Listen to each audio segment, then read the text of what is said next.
welcome back to Ed Explorer. It's time for another episode of news across the continent of Africa. Today, I'll be covering stories from Rwanda, Ethiopia, Mali, South Africa, and more. Subscribe and hit the notification bell to stay updated on the latest news across the continent of Africa. On today's episode, according to AP News, Rwanda-backed rebels enter mineral-rich town in Congo, defying ceasefire calls. Rwanda-backed M23 rebels entered the strategic town of Walikale in eastern Congo late Wednesday, according to residents and civil society leaders, a day after the Congolese and Rwandan president called for an immediate ceasefire. The information is confirmed. The rebels are visible at the monument and at the Bakusu Group office. Prince Kinhangi, a former provincial deputy elected for the Walikale territory, told the Associated Press on the phone, referring to the locations in the center of Walikale. This confirms the presence of the M23 in the territorial capital. By taking control of Walikale, the M23 rebels seized a road linking 4 provinces in the east of the country: North Kivu, South Kivu, Shopo, and Maniema, cutting off Congolese army's positions. Heavy artillery fire could be heard throughout the day but ceased in the evening, giving way to sporadic gunfire. Fiston Misona, a civil society activist in Walikale, told the AP over the phone, "Our Congolese army is no longer fighting," he said. "It's as if we were being sacrificed." There was no immediate comment from the M23 or the Congolese government. The escalation in fighting comes a day after the presidents of Congo and Rwanda held unexpected talks in Qatar and called for an immediate and unconditional ceasefire. Still on AP News, Mali announces withdrawal from alliance of French-speaking countries. Mali has withdrawn from a global alliance of French-speaking countries days after 2 of its neighbors took the same step. In a letter sent by the Associated Press on Tuesday, Mali's foreign ministry addressed its French counterpart, saying the government has decided to withdraw Mali from the organization International de la Francophonie, while accusing it of selective applications of sanctions and contempt for Mali's sovereignty. On Monday, the alliance's spokeswoman Oria van der Wen said Burkina Faso and Niger had also decided to remove their countries from the organization. At the last summit, 5 new members joined, so it's all part of the game. Some join and some unfortunately leave. "We hope that these are not final decisions," said Oria van der Wen on TV5 Monday, a major French-speaking TV channel. The organization had already suspended the membership of 3 countries over military coups in recent years. Mali, Niger, and Burkina Faso are now ruled by military juntas that have severed diplomatic ties with France and expelled French troops while building security partnerships with Russia instead. The 3 will have 6 months to discuss the terms of their withdrawal from the alliance before it becomes final. Now in Nigeria, according to Punch News, it is unconstitutional, reckless. Peter Obi condemns emergency rule in Rivers. The 2023 presidential candidate of the Labour Party, Peter Obi, has criticized President Bola Tinubu's declaration of a state of emergency in Rivers State, describing it as unconstitutional and reckless. Obi accused Tinubu of disregarding rule of law and showing a dangerous willingness to trample on democracy. The declaration of state of emergency in Rivers State is not just reckless, it is a clear attempt to return us to a state of nature and tighten its grip on power at all costs. Meanwhile, breaking news on the same paper has it that the House of Representatives has approved the declaration of state of emergency in Rivers State, along with 6 months suspension of Governor Sim Fubara, his deputy, and all elected members of the Assembly, as announced by President Bola Tinubu. The seal of approval for the president's proclamation came via voice vote during plenary on Thursday.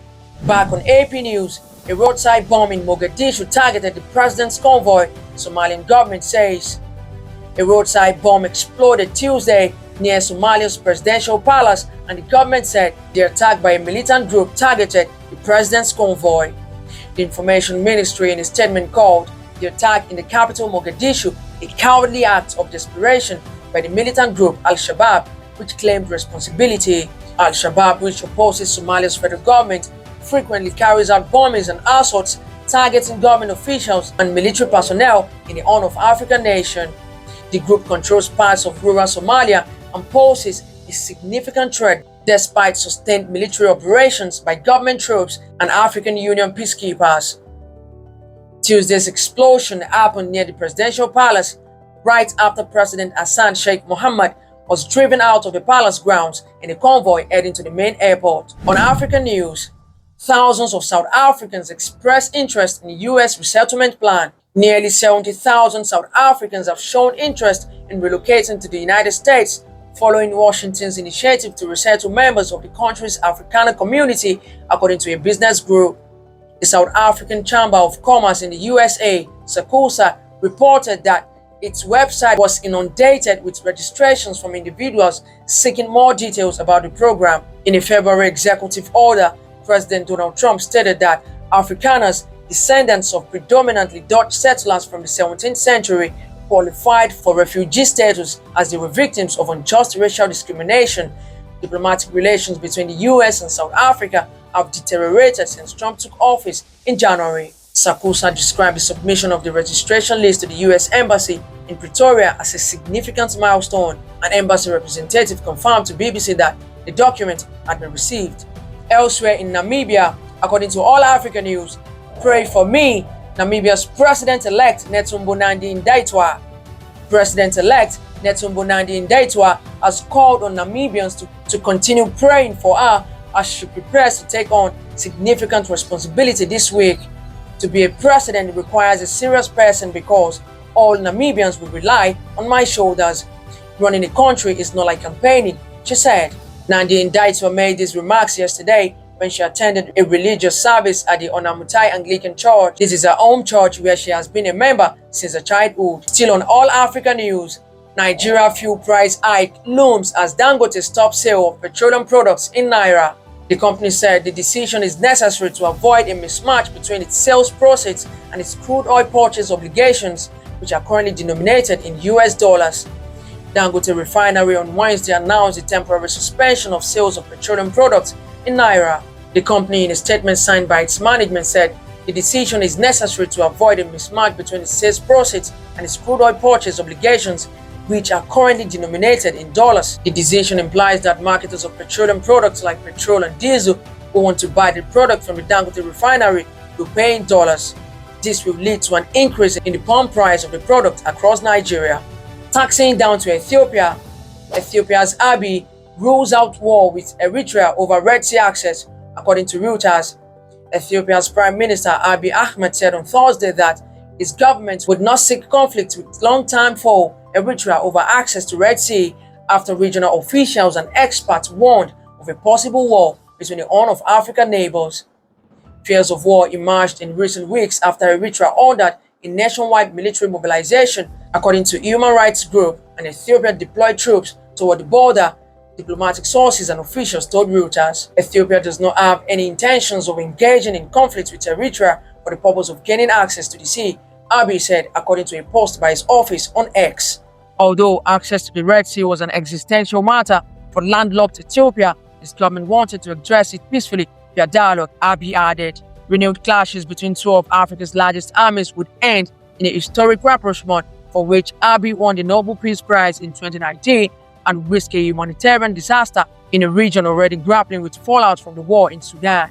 Still on Reuters, China's CCECC to invest $1.4 billion in Tanzania-Zambia Railway. The China Civil Engineering Construction Corporation, CCECC, will invest $1.4 billion via a 30-year concession to operate the Tanzania-Zambia Railway.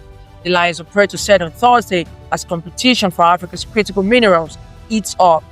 The railway, which is widely known by its initials, Tazara, is a key route for copper exports from Central Africa, offers a way to bypass logistics bottlenecks in South Africa that have slowed copper and cobalt export. The decision to grant a concession follows an in-depth evaluation of Tazara's challenges over the years, which necessitated urgent intervention, said Bruno Chingandu, the CEO of Tazara Authority, in a statement.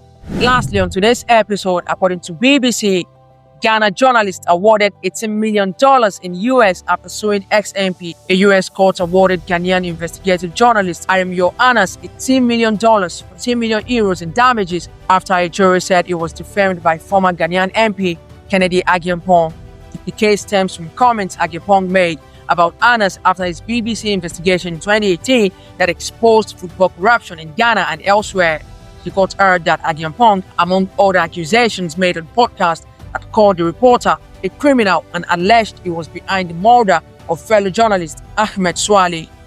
Anas lost a similar legal action in Ghana 7 years ago, but after the release of the podcast episode in 2021, Anas went to court in the US state of New Jersey, where Agyapong has a property. The politician was in New Jersey when he was interviewed for the Daddy Fred Show podcast, according to the court papers filed by his lawyers. Again, we wrap up today's episode. Thank you for always joining us on each episode. We appreciate you. Don't forget to like and share. I am Farouk Adeoye. See you on the next episode.